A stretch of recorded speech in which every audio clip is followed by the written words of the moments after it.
chaos.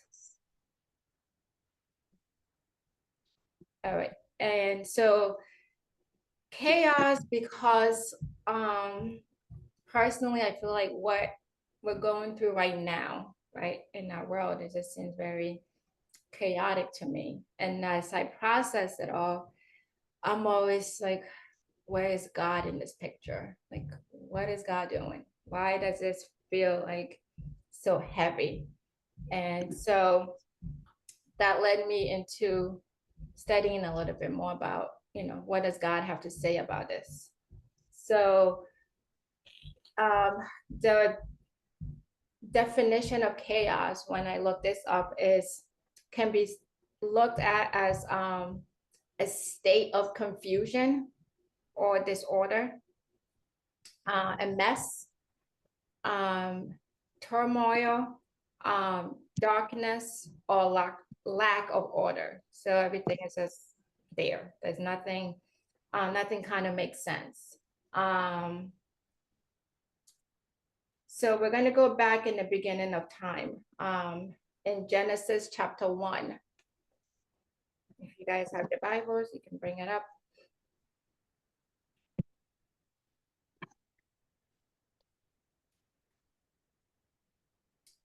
And it says, the first verse says, in the beginning, God created the heavens and the earth, right? The earth was formless and empty, and darkness covered the deep waters. And the Spirit of God was hovering over the surface of the waters. So empty, dark, formless, that sounds like that's there. That's like chaos. There's nothing there. And then in verse 3, it says, then God said, let there be light. And there was light. And God saw that the light was good. So I use this to start off to have us understand that God is not the Lord of chaos. He's the God of order, right? And he from the beginning of creation, he put order to everything. And I'm not going to go through and read all of Genesis chapter 1, but if you've read it before, if you take the time to read it, you will see how he brought order to this formless, empty, darkness space. If we go to the second chapter of Genesis, it says, verse 1 through 3. Sorry, I'm reading in the New Translation. We like the King James Version. First, the heavens and the earth were finished, and all the host of them. And on the seventh day, God ended his work which he had made, and he rested on the seventh day from all his work which he had made. And God blessed the seventh day and sanctified it, because that in it he had rested from all his work which God created and made. So we see here that he took this empty, formless space and created a whole new world and heavens, and something that he was pleased with and happy with. So again, back to my point that God is a God of order. He wants things in place and how he purposed it to be.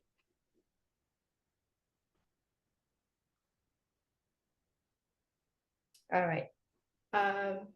Sister J, Minister J, can you get John chapter 8, verse 12?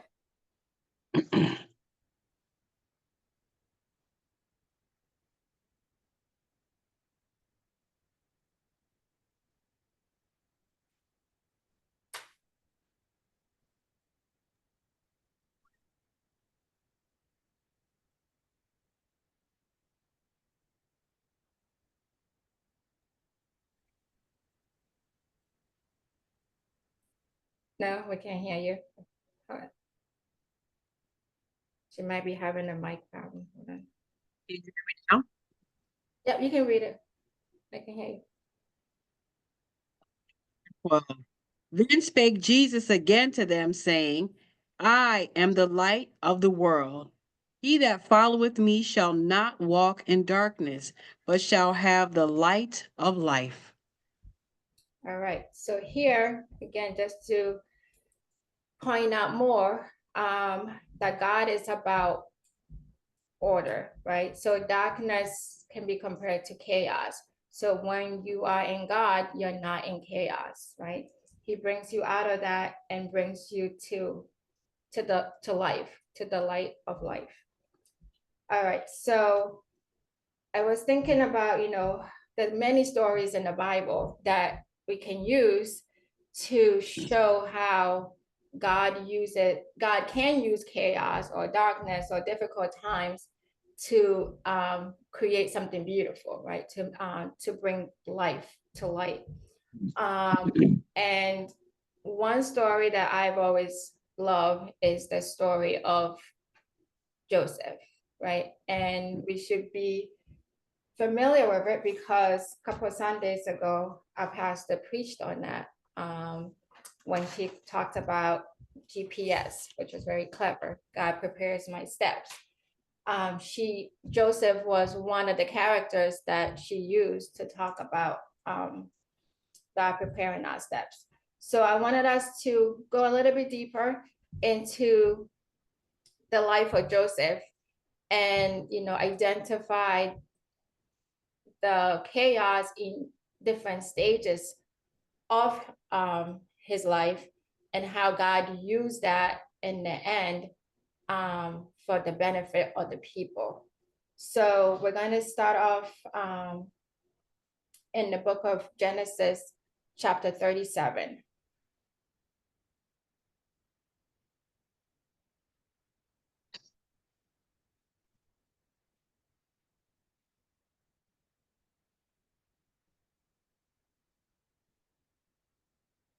All right, so in the right from the beginning, it tells us about how um, Joseph was the favorite son of Jacob. Jacob is the father of the 12 tribes of Israel, right? And Joseph was his 11th son from his favorite wife, Rachel. So we already see a dysfunction there, right? So here you are, you have 12 sons, but yet you show favoritism to one of them. And it's very apparent because in verse 3, it talks about how he favored him so much, he made him a robe, a coat that of many colors to show his love for Joseph. And we don't see that about any of the other children that Jacob had. So we go into a little bit further in verses 5 through 11. It talks about a dream that Joseph had. And in this dream, it shows him and his brothers and his father and how he will become the head of them, and how they will have to bow down to him, right? And so, of course, this naturally made his brothers and his dad angry. Like, you're the little one. Why are we supposed to be bowing to you? Why are we supposed to be serving you? If anything, you're supposed to serve us. And I imagine if their culture is anything like my culture, the youngest always serves the oldest. It's never the other way around. So I imagine if I went to my brother and say, hey, so the Lord told me that one day you're going to serve me and do what I tell you to do. Probably say, yeah, okay, whatever, get back there. So naturally, these brothers were angry and just upset with this Joseph. Like, where did this Joseph come from? Where he's already the favorite. Now he's pushing himself to some kind of authority. So they were done with him. They really didn't want to have anything to do with Joseph. And when you read further in chapter 37, you learn that the brothers were off working and Joseph was with his dad, and his dad sent him to go and check on his brothers. And they see him, when the brothers see him coming, they're already annoyed, like, okay, why is he even coming here? We don't even want to see him. And so they're plotting to get rid of him. They, some of them said, well, let's just kill him, because let's just be done with him, get rid of him. And then others says, well, no, let's not do that. So they put him in a hole, a cistern, which is where usually water comes out of. But at this point in time, there was no water. So they just put him in there, again, trying to think about what they would do with him. And while they're thinking about it, so this is verses 18 to 35 in chapter 37. They see these Egyptians coming, and so they decide, hey, why not make some money? Let's just sell him, right? Let's sell him to these people. We don't have to kill him. We'll make money. He can take his leader, like his authoritarian person and whatever, to a different place, and we don't have to worry about him. So basically, they sell Joseph off to the Egyptians to do with him whatever they want. And they take his coat, kill animal, put blood in it, send it back to their father saying, oh, some wild animal had killed Joseph. When you have a time, read these stories. I love the Old Testament because it's very descriptive, and it has good story, and it's easy to remember. Anyway, so Joseph gets sold to Egypt. So hopefully you're thinking in your mind, okay, we're seeing the chaos in these different stages so far in Joseph's life journey. So Joseph gets sold to slavery. He ends up, so we fast forward now, we're in chapter 39. He ends up in one of the elite nobles in Egypt. He ends up in his house. And he's doing a great job. God has blessed him. He didn't put him in a poor person's house where he has to scrape for food. He was blessed to put in a noble house. And Joseph was the type of person that was doing what he was told to do. So he was a good person, had good character. All right, but that luxury life, if you would think, didn't last for too long, because the noble's wife took interest in Joseph and tried to have relations with him. And naturally, Joseph, being a righteous man, refused her advances. So now with that, she gets upset. And then Joseph ends up in jail, because he was falsely accused of attacking and raping this Egyptian noble's wife. And he gets put in jail. So here we are, an innocent guy being his father's favorite child, being hated by his siblings, and so, eliminated out of the family, tossed aside. And now he ends up in another place where he's falsely accused, and now shipped off to jail. And so you take a pause and say, well, where is God in this? What is going on? Like, didn't God give me a dream that says my father and my brothers will be bowing down to me? How does that work here? You know, um, have you guys been in a situation where you feel like, okay, God, you promised me this, but that's not what it's looking like? Anybody want to comment on that?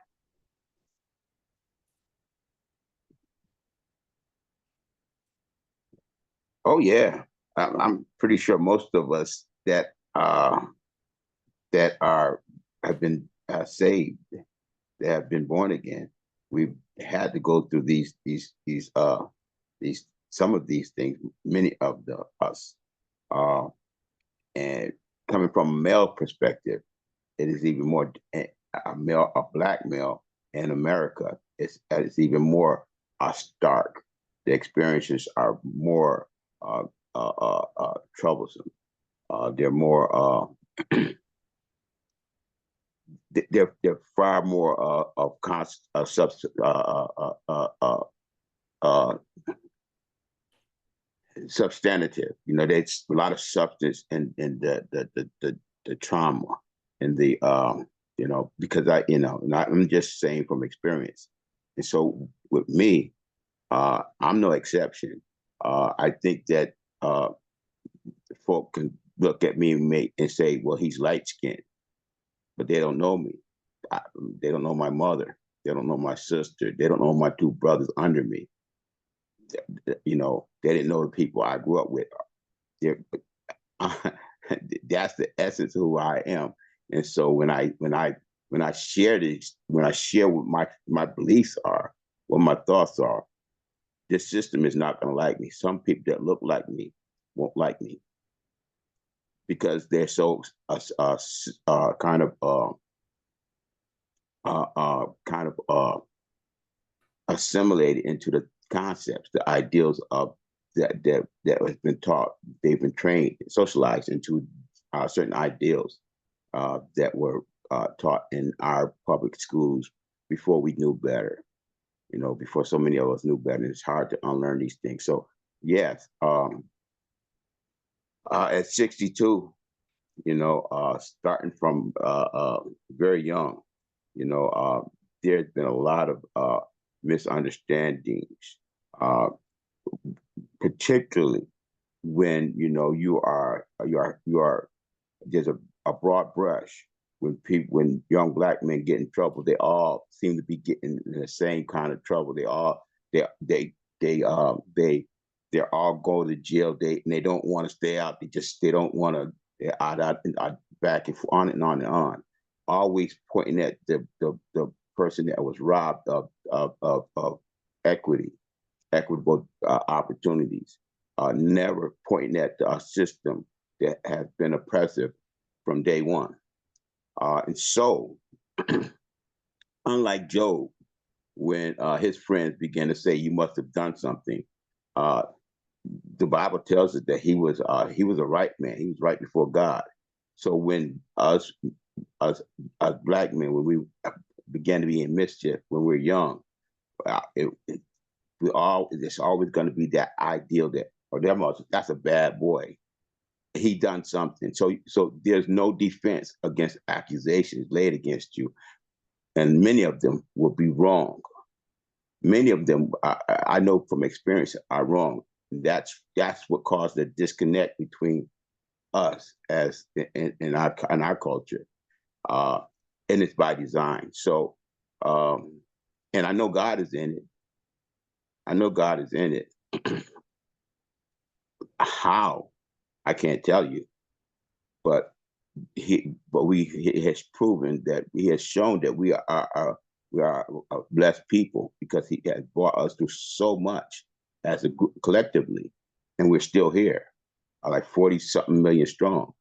Um, and so yes, I believe that I'm not unique, but many of us have gone through experience some things like that, like Joseph. I think, the we have in this story, right? In Joseph's story, we have the full story. So we can kind of sit back and reflect and say, I see how God was in it. But if you can just position yourself back in the time when they were going through it, they probably feel the same way that we feel now, like, God, I don't see you. I don't see what you're doing. I don't see how you're doing it. I don't see how this is going to end up. I'm sure Joseph, when he was telling the dream to his brothers, was not thinking they're going to sell me off. And then when he went, to the jail, he probably had no idea what was going to happen in the end that we're going to talk about. So we can be comforted when we face these chaos and things going on, that we're like, okay, I am a believer, so I know God cares about me and I know God's in my life. I just don't really know how this is going to turn out. But as we know from Romans, everything works out good for those that loves the Lord. So yeah, I do agree with you that God is in it, and we may not always see how or what is going on, but He's in there. All right. Anybody else want to comment before we move on? Yeah, I like the fact. I love this story. I love how Joseph. There was purpose for Joseph. Most times we feel out of place when the life is out of order. But those dark times, those dark moments, be the moments where God is working it out, and where you have to go through, and you don't see what's on the other side. And I always think, if we knew what was on the other side, would we go? You know what I'm saying? Would we be in a hurry and know that it was promised to us? So we walk in blindly, but the fact that you never know what God is up to, what He's doing, it just amazes me. And I've had those moments like Joseph had. I had to walk, or I thought it was going to be a certain way, only to come to find out I had to literally go through it, trusting God and knowing that He holds my life. But then when I get to that little tunnel, then it's like, how did that even happen? I'm talking about things that I had nothing to do with, but the door was open, And so the same with Joseph. Joseph was done dirty, and then, but at the end, he got his brothers, he got his family back, and he was able to display who God is, His love, His family. He was able to take care. He embraced them. So when we talk about something being so chaotic, is really a blessing in it. I remember when I didn't even know where I was going when it came to my shelter. That was chaotic, because I was like, what am I gonna do? How am I gonna get here? There was some requirements I had to go through to get shelter, and I was like, how am I gonna get that? But it was just a moment for me to reflect on God and what He was doing. So I mean, that's what I took from the story of Joseph, and to relate it to whatever I've endured, what I've went through. So that's just how my take on that part.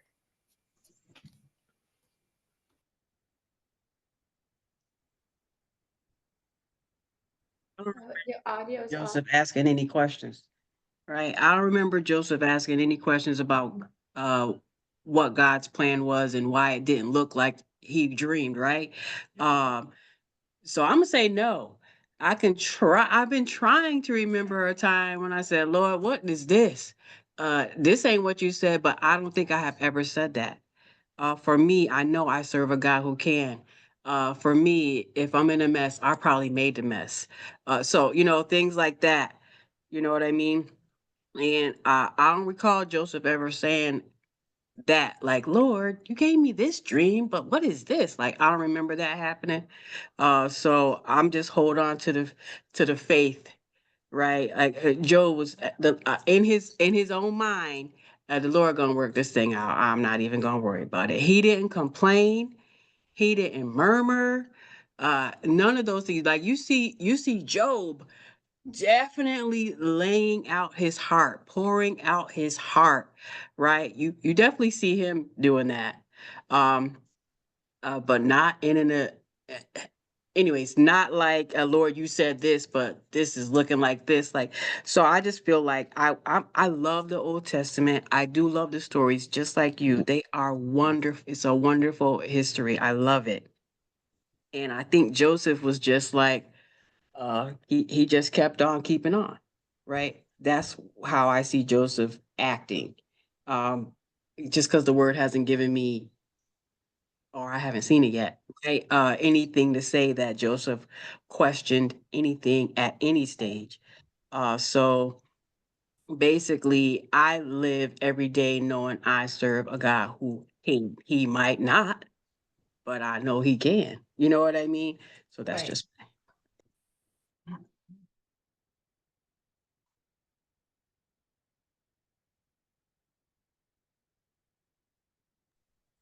Some chaotic children wanted to say goodnight. Yeah. All right, right. So yes, Joseph did not complain, but at least we don't have anything written that he complained, but we can infer that he's human, right? So even if he didn't vocalize it, he may have felt it.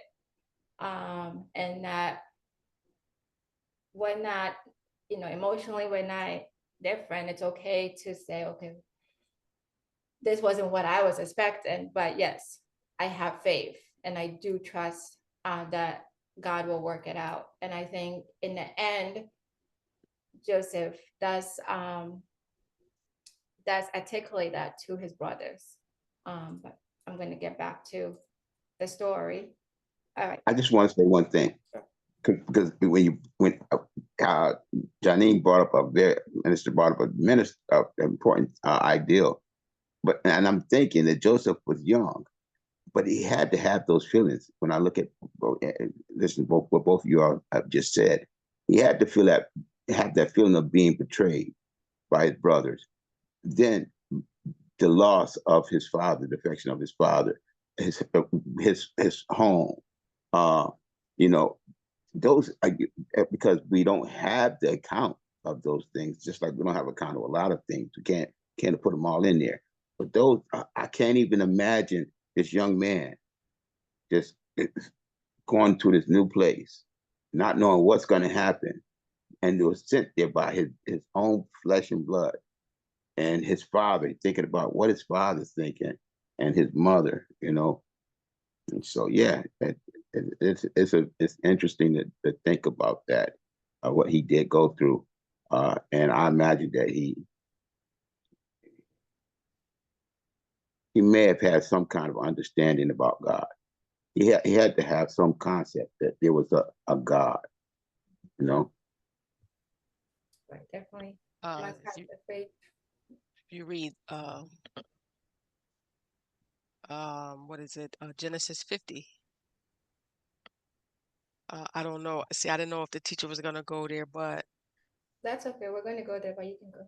that's where we talk about Joseph telling his brothers, "Y'all meant it for evil, but God meant it for good."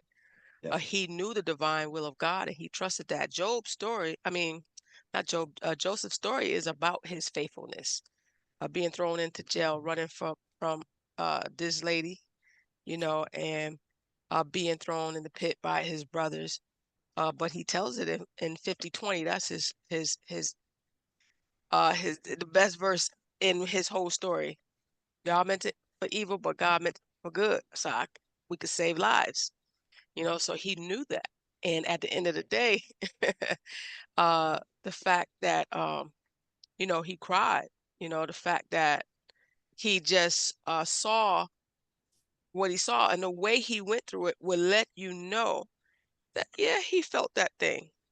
I used to think that something was wrong with me because certain things happen and it will look like from the outside looking in that I don't care or that I'm not phased by it. And it's not even a real strength. It's like I feel like sometimes that I'm on the outside of myself looking in at my journey. And I'm saying, wow, like God really put you through something. But I don't doubt God not one day. It's just, and I thank him for it. It's not that I'm so special or I'm so powerful that I just oh, I trust God. It's just that however I'm built and for whatever I have seen, I'd rather be more so submissive to it, obedient to it. And if God, like he did Joseph, tell me something in the beginning, oh, I know I'm ready to go through it. Whatever we got to go through, I'm going to go through it because I know if he said it, it's going to happen. So that's the thing about Joseph.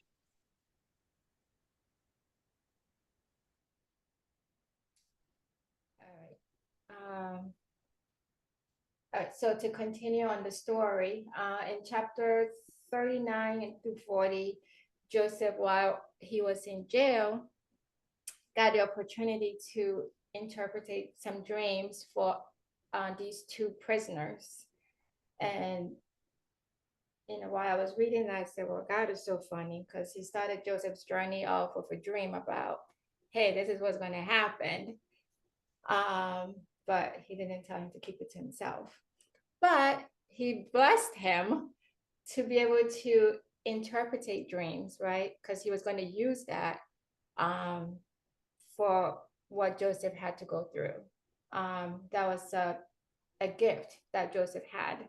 So in being able to do that, he then had the opportunity to interpret Pharaoh's dream that he had about how there was going to be years of famine in all the nations. And here Egypt has an opportunity to be ahead of that and set things up such that there will be a great nation. People will come to them for the help.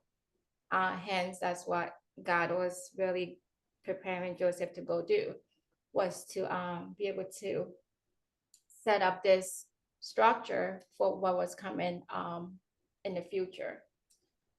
All right, so the in chapters 41 to like end of 41, we see this dream of Pharaoh's, and then the getting ready for the years of famine coming through. And then in chapter 42, so the famine happens, and Joseph's brothers have to go to Egypt to get help, right? And so they go to Egypt, get what they need. And Joseph was very nice to them. He didn't take any things into his own hands and try to get revenge or whatsoever. He was very generous to them. Minister J, can you read Genesis 43, verse 26?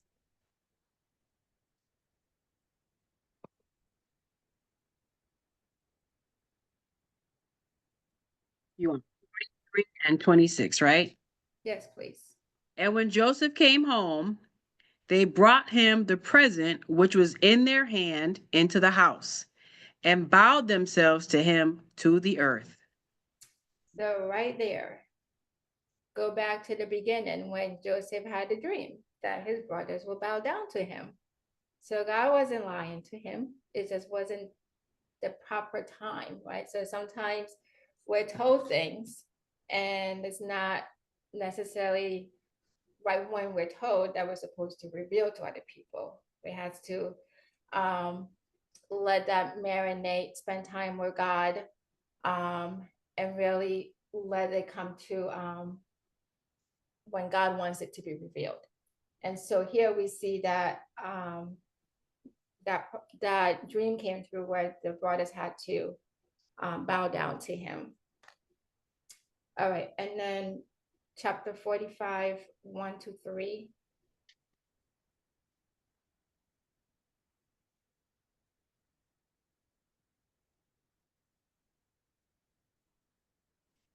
Then Joseph could not restrain himself before all of them that stood by him, and he cried, cause every man to go out from me. And there stood no man with him while Joseph made himself known unto his brethren. And he wept aloud. And the Egyptians and the house of Pharaoh heard. And Joseph said unto his brethren, I am Joseph. Doth my father yet live? And his brethren could not answer him, for they were troubled at his presence.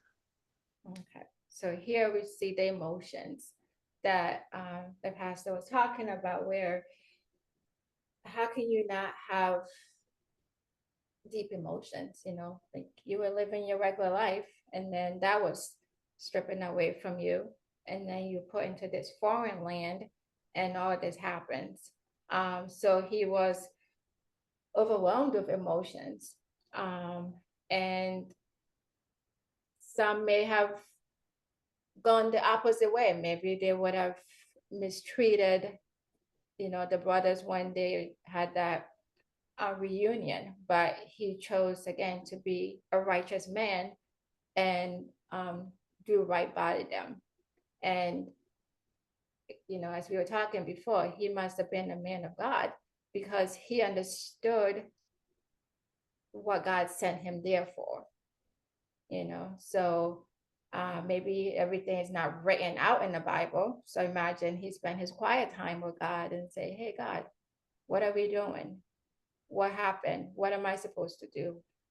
Because as the pastor pointed out in Genesis 50, verses 15 to 21, he does tell them, like, in a human way, you were angry with me, you were upset with me, you wanted to get rid of me, but you didn't see what God was doing. You don't see the full picture until it happens. But God wanted this to happen so his will be done. And this if there was no Joseph going to Egypt and there was a famine, his whole family could have been extinct. But because God orchestrated and allowed these things to happen, that did not happen. All right. I do have some verses for encouragement for us during our chaos. But I'll give you guys a chance to comment if you have any before I go to that. I just want to make note of one thing, and I marked it back in chapter 41, that Joseph was 30 years old when he stood before Pharaoh, the king. And Joseph went from the presence of Pharaoh and went throughout all the land of Egypt, almost as though he started that ministry, his ministry at 30, the same age as Christ. But it's just a note.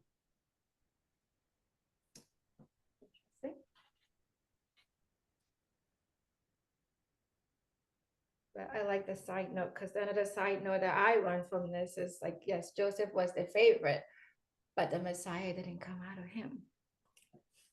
No. No. All right. Judah. So, all right. So during times of chaos, how can we encourage ourselves, right? We have stories like Joseph. You guys brought up Job.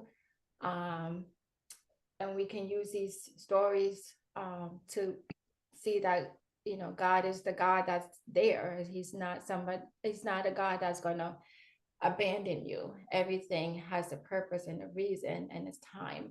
And everything is gonna work out according to his will. We just have to be obedient and remain in his will. All right, so some verses that I found.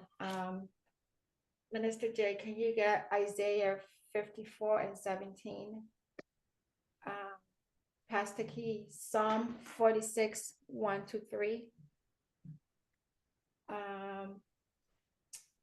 Elder, Isaiah 41 and 10. And then Mom, John 16 and 33. And whoever gets it first can read. Isaiah 54 and 17. No weapon that is formed against thee shall prosper, and every tongue that shall rise against thee in judgment thou shalt condemn. This is the heritage of the servants of the Lord, and their righteousness is of me, saith the Lord. Amen. I like that. Isaiah 41:10. Fear thou not, for I am with thee. Be not dismayed, for I am thy God. I will strengthen thee, yea, I will help thee, yea, I will hold thee with the right hand of my righteousness.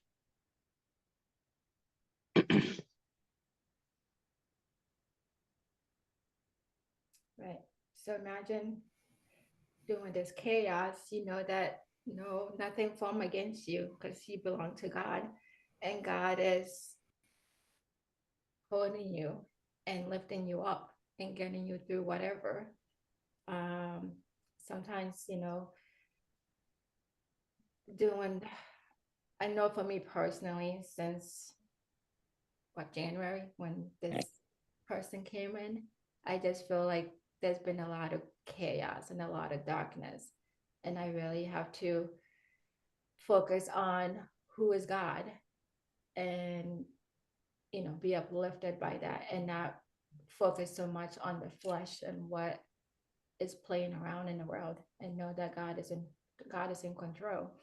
But anyway. Ready for me to read? Yes, ma'am. Okay, John 16:33. Yes. These things I have spoken unto you, that in me ye might have peace. In the world ye shall have tribulation, but be of good cheer. I have overcome the world. Psalms 46, 1-3. Yes. God is our refuge and strength, a very present help in trouble. Therefore, will not we fear, though the earth be removed, and though the mountains be carried into the midst of the sea, though the waters thereof roar and be troubled, though the mountains shake with the swelling thereof. Salah. Amen. So, and then the famous one, Psalm 23, right? We all know that the Lord is my shepherd. So hopefully we understand what chaos is, and we know that's not God, right? Because God is the Lord of order. And he can use whatever chaos there is to bring us through and bring us to light. And we have many examples of scriptures that we can go to when times are hard. So we know that we're not alone, and we can always be encouraged and keep on keeping. All right. I was just going to say, I've had a lot of chaos in my life, and I just persevered, kept going to church, kept praying, and whatever God did for me or through me, it was okay with me. And in the chaos, I love Psalm 23 because it gives me so much comfort. And the verses that you gave us to read are also comforting.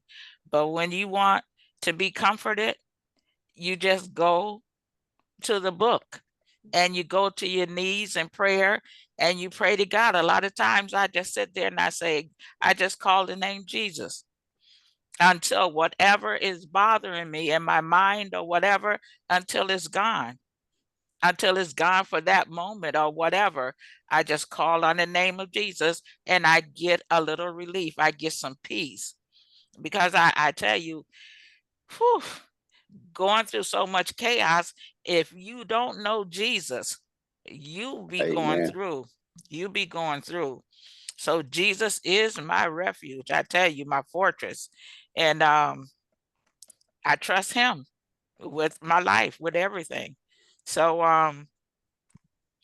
like I said, I know about chaos, and I do know that the Bible will bring you peace if you know what to read and know where to go. And like Joseph, that's a great story with everything that was done to him by his jealous brothers. He still did not turn his back on family. He embraced them. Because a lot of us, we be in the flesh. If our brothers and sisters did that to us, and then their time of need, oh my God, we would just tell him go somewhere else.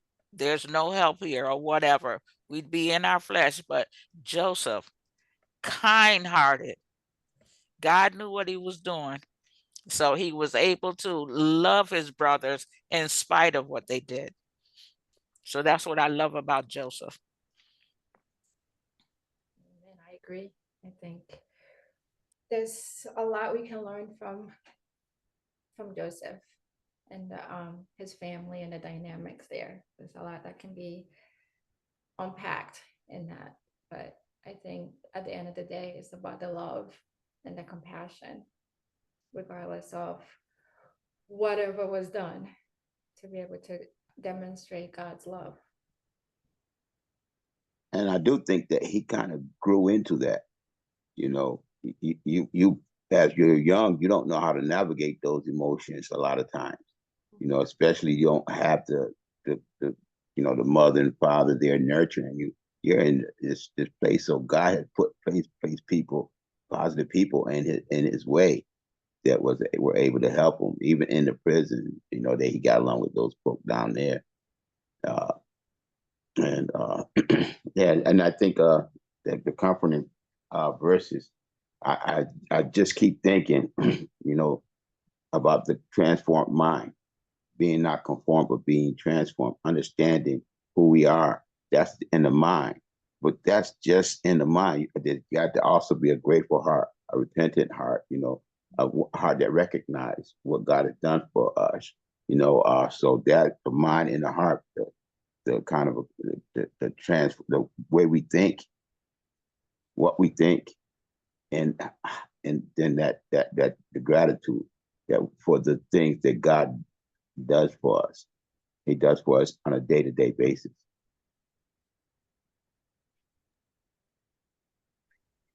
Jeremiah, think about chaos. Jeremiah said, Lord, what is you doing? I ain't even gonna talk about you no more. And then he could not talk about him, right?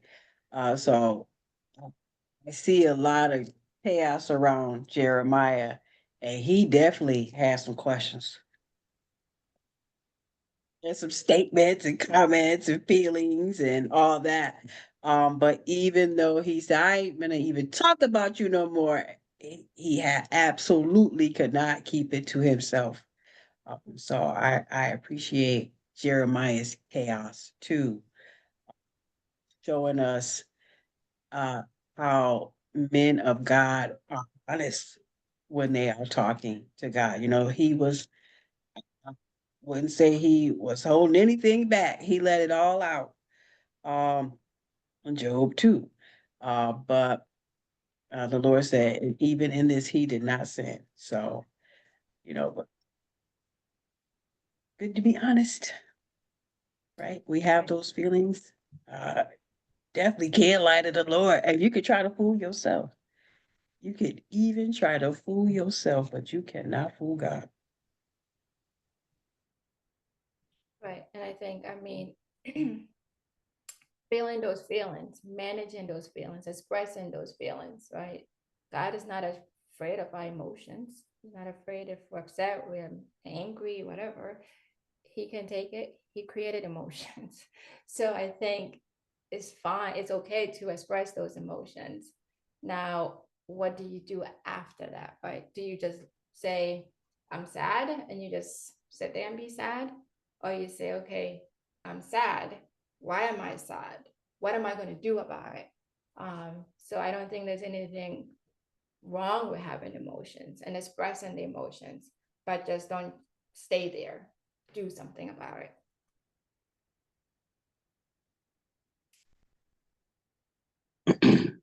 Yeah, I kind of like to say that feelings, they're not facts, but it. they're real. But they do change. They Mhm. do change, you know. This too will pass. Right.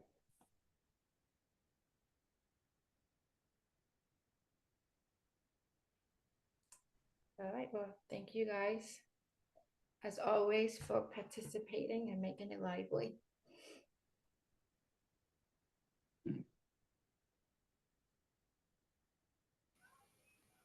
Yeah, of course. I just had a takeaway real quick. I thank God for the class. I thank God for, the new information, how Genesis was taken to show that why God was working, yet He demonstrated He was a God of order from the very beginning.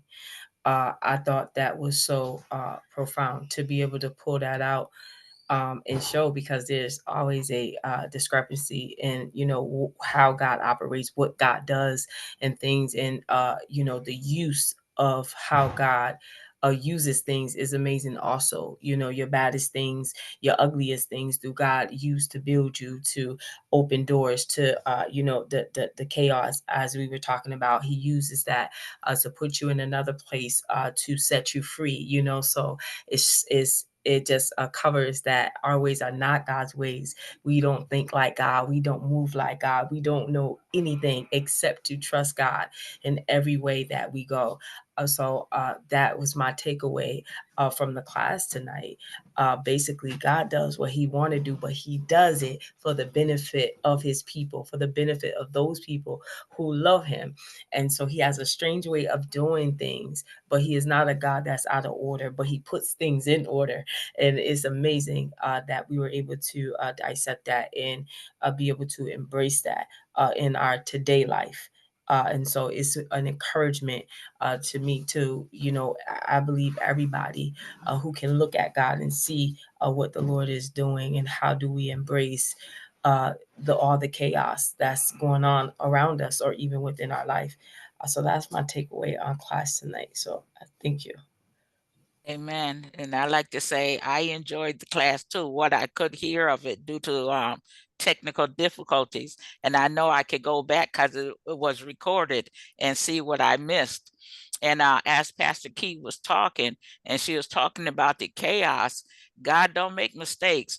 And if we didn't have the chaos, we wouldn't appreciate the peace.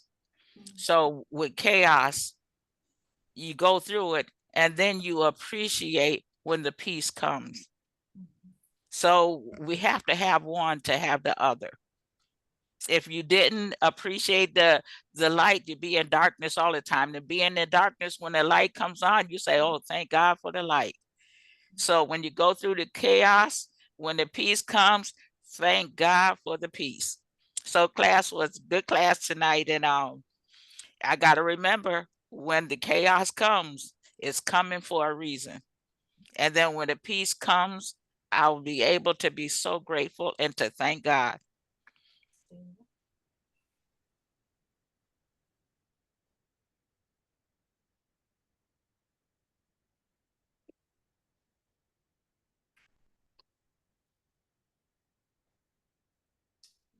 It's 8:30.